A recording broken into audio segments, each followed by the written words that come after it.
আসসালামু আলাইকুম। সবাই কেমন আছেন? আশা করছি সবাই সুস্থ আছেন, ভালো আছেন। আলহামদুলিল্লাহ আমরাও ভালো আছি। আমি সকালে রুটি বানাইছি, ভাজি করছি, খাওয়া-দাওয়া করে ডাইনিং পরিষ্কার করে রাখছি। মানে রান্নাঘরটা সব কিছুই কমপ্লিট করার পরে ভাবলাম যে ঘ্যাটকল নিয়ে আসছিল আপনাদের ভাই কালকে সন্ধ্যার সময় আসার সময় নিয়ে আসছিল। তো ভাবলাম তরকারিগুলো কাটিয়ে আজকে কেটে নিয়ে তারপর রান্না করব। যে ইসের আগে যে পাতাগুলো ফেলে নিলাম, ফেলে ভালো করে ধুয়ে নিয়েছি, ঘাটকলগুলো ধুয়ে নিয়ে তারপরে আমি কেটে নিয়েছি। নাহলে যদি এমনি কাটতে গেলে যদি হাত চুলকায়, এজন্য আমি আস্তগুলোই ভালো করে ধুয়ে নিয়েছি ভালো করে। আর কাটার পরেও আমি আরেকবার ধোবো, আরেকটু ধোবো, কিন্তু যে বেশি ময়লা ছিল তো ওই ময়লাগুলো ভালো করে ধুয়ে নিলাম। নিয়ে এই যে এভাবে সুন্দর করে মানে ধুয়ে আটি মতো করে ধরে এই চাকুটা দিয়ে খুব সুন্দর করে কেটে কেটে নিলাম। এটা আমি ব্লেন্ডারে ব্লেন্ড করব। এটা কাটা হয়ে গেল, মানে সকাল করে মানে আমি ভাবলাম যে তরকারিগুলো কেটে তারপরে রান্না করতে যাব। তো এই যে এগুলো কিন্তু আমি অফলাইনে কেটে নিয়েছি। এটা কলমি শাক আর আলু। তা ওই দিনকে আমি মানে গতদিন আমি একবার এই কলমি শাকটা রান্না করছি, এরকম চচ্চড়ি করছিলাম। তা খাইতে কিন্তু বেশ ভালো লাগছিল, মানে ভাজির থেকে মনে হচ্ছিল যে এটাই ভালো লাগলো, সেজন্য আমি আবার এভাবে করে রান্না করলাম। আর কলমি শাকে নাকি অনেক আয়রন, এটাও ডাক্তার বলে খাইতে, এই জন্য মাঝে মাঝেই কেনা হয়, কিন্তু ভাজি করে খাওয়াটা হয় বেশি। তো ভাবছি ভাজির থেকে এটাই করি। তো এই যে এইভাবে করে রান্না করলাম। আর মাছ আছে, মাছ দিলে কিন্তু আরও বেশি ভালো লাগে, কিন্তু আমার মেয়েরা যে মাছ আছে এই মাছগুলো খাবে না দিলে, এই জন্য আর মাছ দিয়ে করিনি, এমনি নিরামিষই রান্না করলাম এইভাবে করে। আর এখানে আমি এই যে চিংড়ি মাছটা কেটে একটু ছোটো ছোটো করে কেটে নিয়েছি, কারণ এই চিংড়ি মাছটা একটু বেশ বড় সাইজের, এই জন্য আমি ছোটো করে কেটে নিলাম। নিয়ে একটু পরিমাণ মতো লবণ আর একটু হলুদ দিয়ে একটু মানে মাছটা একটু ভাজি মতো করে নিলাম। নিয়ে পেঁয়াজ আর কাঁচামরিচ দিয়ে একটু নাড়াচাড়া করলাম, করার পরে এখানে যে এই যে মিষ্টি কুমড়া, পুঁই শাক এগুলো ধুয়ে রাখছিলাম, রেখে একবারে তেলের ভিতরে দিয়ে দিলাম। দিয়ে ভালো করে নাড়লাম, একটু নেড়ে, যাতে মশলাটা একটু গায়ের সাথে লাগে তাই।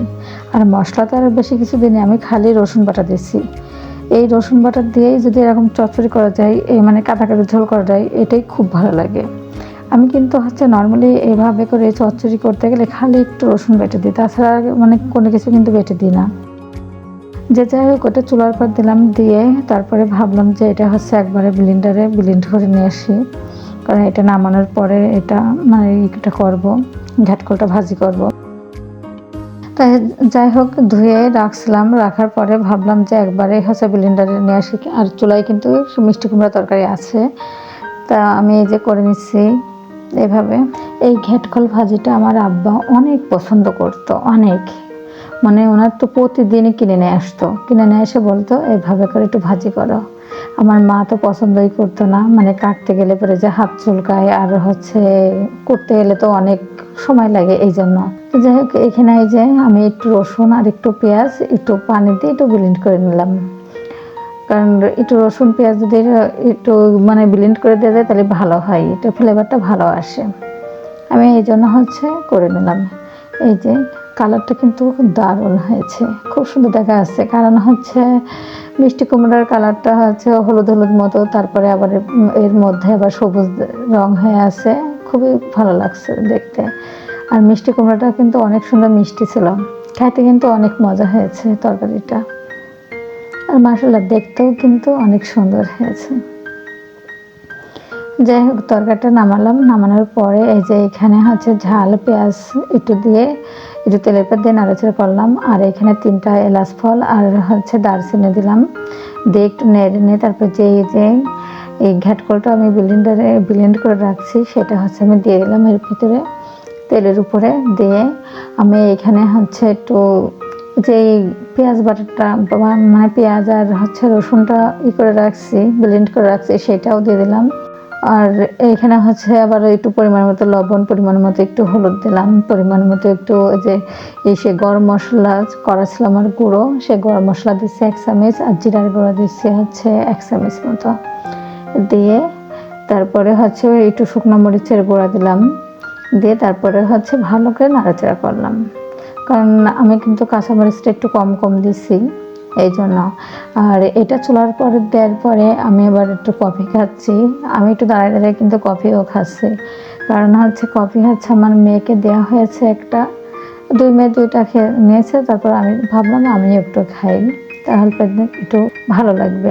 এই যে নাড়তে নাড়তে কিন্তু একদম এমন হয়ে যাবে, আচারের মতো হয়ে যাবে, অনেক নাড়তে হয়। আবার এটা খাইতে কিন্তু অনেক অনেক মজা। বলছি না, আমার আব্বা খুব পছন্দ করতো এটা, কিন্তু কাটার আলসিতে আমার মা অনেক বকা দিত, কিন্তু আমার আব্বা হচ্ছে নিজেই বলতো তুমি কেটে দাও, আমি হচ্ছে এটাই করে দেবো। ব্লেন্ডারে ব্লেন্ড করে দিয়েছে, তা আমার আব্বাই হচ্ছে বেশিরভাগ এরকম ব্লেন্ড করে দিত। তা আমার মা আবার বলতো হ্যাঁ ব্লেন্ডারে করলে মজা লাগে না, বেশিটা পাটাই করলে বেশি মজা লাগে।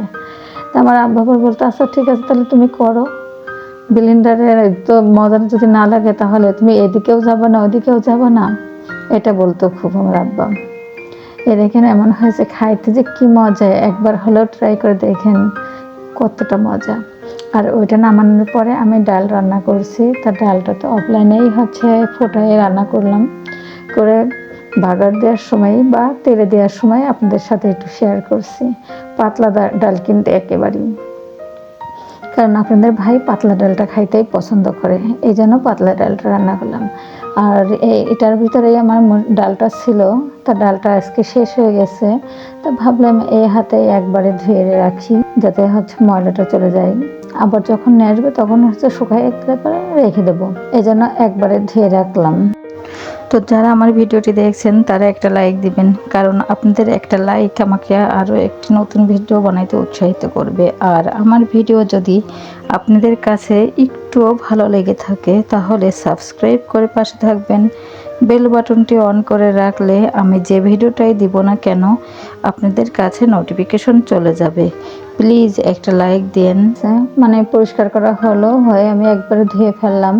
আর এখানে এই যে ভিমবারের বাটিটাও খুব সুন্দর করে ধুয়ে রাখলাম, ধুয়ে হচ্ছে একবারে কলটা ভালো করে ধুলাম, ধুয়ে তারপরে হচ্ছে আপনাদের ভাই লেবু নিয়ে আসছিল। এখন তো লেবুর দাম কম, আর আমরা প্রতিদিন সকালে একটু লেবু আর গরম পানি খাই, তা এভাবে করে প্রত্যেক বছরই যখন লেবুর এরকম হয় তখন এমন করে লেবু কিনে নিয়ে আসে, 80টা 90টা 100টা করে এরকম লেবু নিয়ে আসে।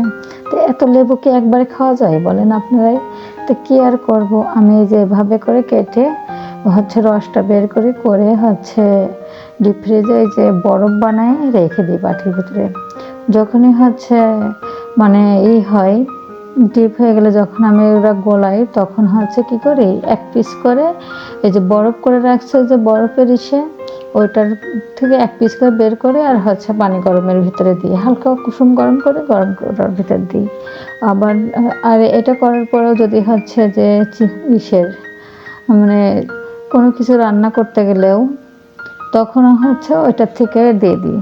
বাই চান্স যদি যখন না থাকে তখন এভাবে করেই হচ্ছে এটা বের করে রান্না করি বা এটি করি, মানে খাওয়া হয় সব কিছুই এখান থেকে। আর আমার এখনও হচ্ছে প্রতিদিনই প্রায় লেবু নিয়ে আসবে, তো আমি যে এভাবে করেই কিন্তু আমি রেখে দিই। তো অল্প কিছু আমি কেটে আপনাদের সাথে একটু শেয়ার করছি, আমি কিন্তু এভাবে সবগুলোই কেটে নেব। আর এইগুলো তো আছেই, আরও কিন্তু আছে, এখনও 80 পিস না 90 পিস এখনও লেবু আছে আরও। তো আমি ভাবলাম এগুলো আগে নিয়ে আসছে, এগুলো আগে করে নিই তারপরে ওটা করব। তো এগুলো ফ্রিজেই আছে। এই যে আমার কিন্তু সবগুলোই হচ্ছে করা হয়ে গেছে, রসটা বের করে নিয়েছি, নিয়ে মানে এর ভিতরে তো হচ্ছে একটু খোস পড়ছে, মানে যেই লেবুর ভিতরে যেটা থাকে এই যে বিসি আছে লরি আছে, তো ভাবলাম যে একবারে সেকে তারপরে রাখবো।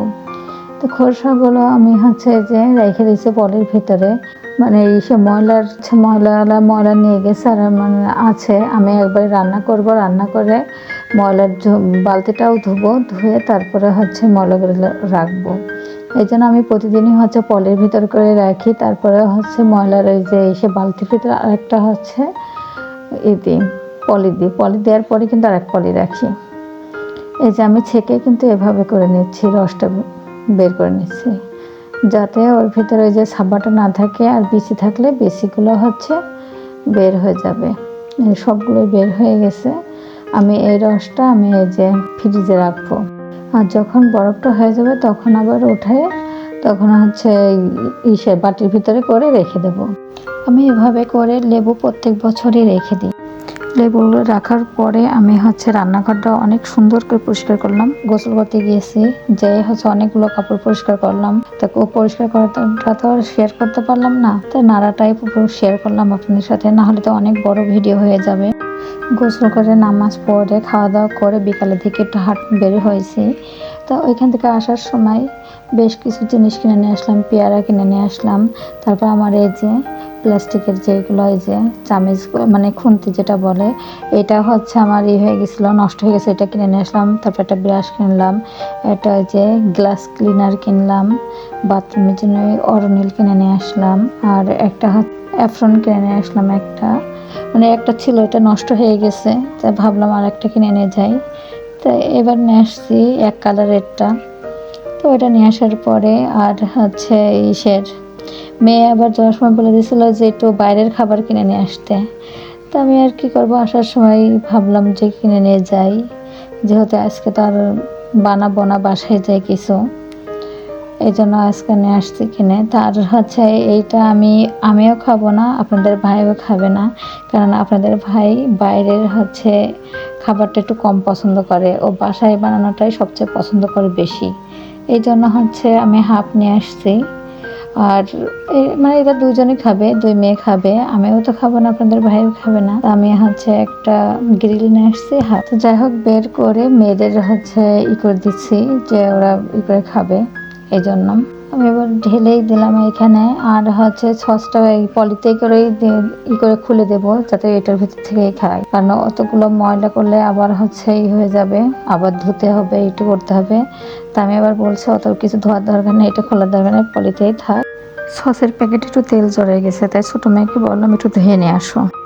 তো আমার ভিডিও এতক্ষণ যারা দেখছেন তাদেরকে অসংখ্য ধন্যবাদ। আসসালামু আলাইকুম, আল্লাহ হাফেজ।